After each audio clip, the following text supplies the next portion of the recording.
네, 안녕하세요. 네, 저는 한국커피교육센터의 김세현 트레이너라고 합니다.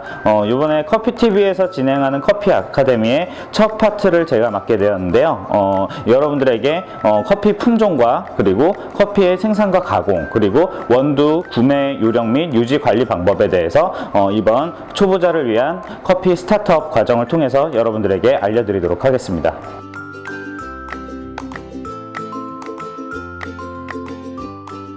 오늘은 이 커피가 생산돼서 이제 가공되는 데까지 생산 가공에 대해서 한번 알아보도록 하겠습니다. 먼저 이 커피의 가공이라는 말이 무슨 의미인지 한번 이해를 하셔야 될 것 같은데요. 커피의 가공이라는 말은 즉 커피 나무에서 수확된 커피 체리라는 열매가 생두까지 되어지는 과정을 우리가 일반적으로 커피 가공이라고 부릅니다. 커피 체리의 구조에 대해서 한번 알아보도록 하겠습니다. 가장 바깥쪽에는 이제 외피라고 해서 아우터 스킨 이라고 하죠. 이 외피라고 하는 껍질에 둘러싸여 있고요. 그 안쪽에는 무슬리지라고 불리는 점액질로 둘러싸여져 있습니다. 그리고 아주 약간의 과육이 함께 이제 들어 있고요. 점액질까지 이제 제거를 하게 되면은 그 안쪽에는 일반적으로 우리가 내과피라고 불리우는 즉 파치먼트라는 껍질에 한번 쌓여진 커피가 나오게 되는데 바로 이 상태의 커피를 우리가 일반적으로 파치먼트 커피라고 부릅니다. 이 파치먼트까지를 이제 제거를 하게 되면은 그 안에는 은피라고 불리는 실버 스킨이라고 불리는 이런 얇은 막에 둘러싸여져 있는 생두가 나오게 되는데요. 보통 우리가 일반적으로 만나게 되는 생두의 경우에는 이런 은피에 둘러싸인 채로 보통 일반적으로 유통이 되어져 오고요. 이 커피를 가공하는 방식은 큰 카테고리로 봤을 땐 두 가지 방식이 있는데요. 먼저 물로 계속 씻으면서 가공을 해주는 wet method, 우리말로는 이제 습식법이라는 말을 많이 사용하죠. 반대로 수확한 커피 체리를 그대로 건조시켜서 이 나머지 모든 부분들을 한꺼번에 제거를 시켜서 이제 생두로 만들어주는 건식법, 이제 영어로는 이제 드라이 메서드라고 하는데, 이 건식법의 경우에는 커피 체리를 그대로 건조를 시키게 되는데요.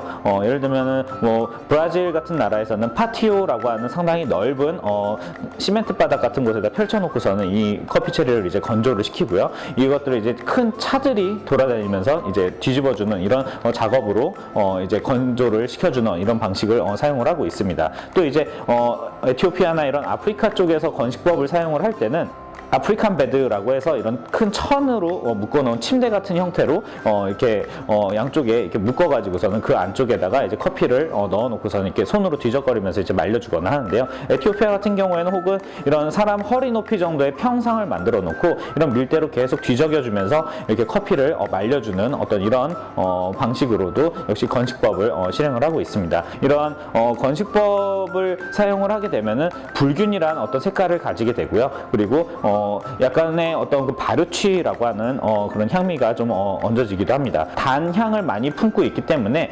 요새 같은 경우에는 코스타리카라는 나라에서는 이제 허니 프로세싱이라고 하는 건조 방식을 약간 좀 변형한 어떤 이런 방식으로 이제 가공을 많이 하고 있는데요. 일반적으로 그냥 체리 상태로 그대로 말리는 방법이라기보다는 먼저 외피를 벗겨내고 점액질에 둘러싸인 상태 그대로에서 이제 건조를 시키는 방법을 사용을 하고 있는데, 먼저 점액질을 가장 두껍게 남겨놓고 그 상태 그대로 이제 건조하는 방식을 블랙 허니라고 부르고요. 그리고 그거보단 점액질을 한층 벗겨내서 어느 정도 조금 두께를 줄여서 이제 건조하는 방식을 이제 레드 허니, 그거보다 더 얇게 점액질을 남겨놓은 상태에서 건조하는 방식을 옐로우 허니, 이런 식으로 색깔로 나누어 놓는 어떤 그런 단위로 코스타리카에서는 허니 프로세싱을 진행한다고 보시면 되겠습니다. 그 다음으로 이제 워시드 커피들에 대해서 한번 좀 알아볼 텐데요. 어떤 물 안에다가 이제 담궈 놓고 이제 부력을 이용해서 먼저 분류를 해놓습니다. 그래서 잘 익은 밀도가 좋은 커피 체리의 경우에는 물 아래로 가라앉고, 덜 익은 밀도가 약한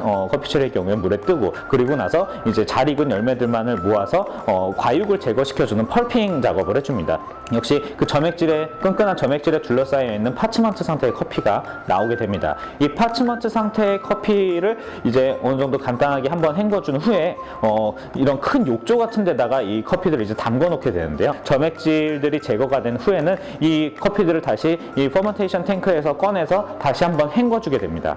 그리고 이 커피를 이제 건조시켜 주게 되는데요. 이제 드라이하는 방법의 경우에도 여러 가지 방법들이 있습니다. 먼저 이 메커니컬 드라이 방식 방식의 경우에는 이렇게 장작불이라든지 이런 불을 아래쪽에 떼서 이렇게 드럼통 안에 커피를 이렇게 넣고서는 건조를 시키는 어떤 그런 방식이라고 보시면 되실 것 같습니다. 또 한 가지의 방식은 이제 선드라이 방식인데요. 주로 이제 대량 생산을 하는 커피들의 경우에는 이 방식을 선택하는 경우가 상당히 많습니다.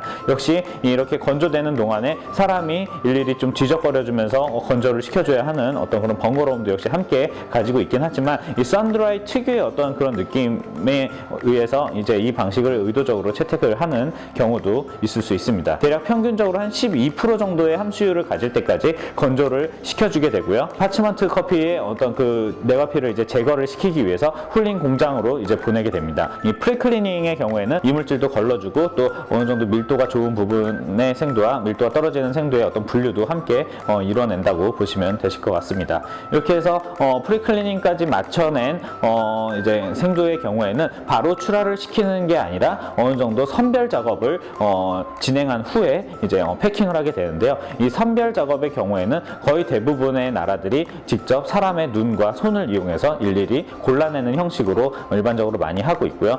네, 이번 시간에는 커피 가공 방식에 대해서 한번 알아보았습니다. 궁금하신 점 있으시면 댓글로 남겨주세요.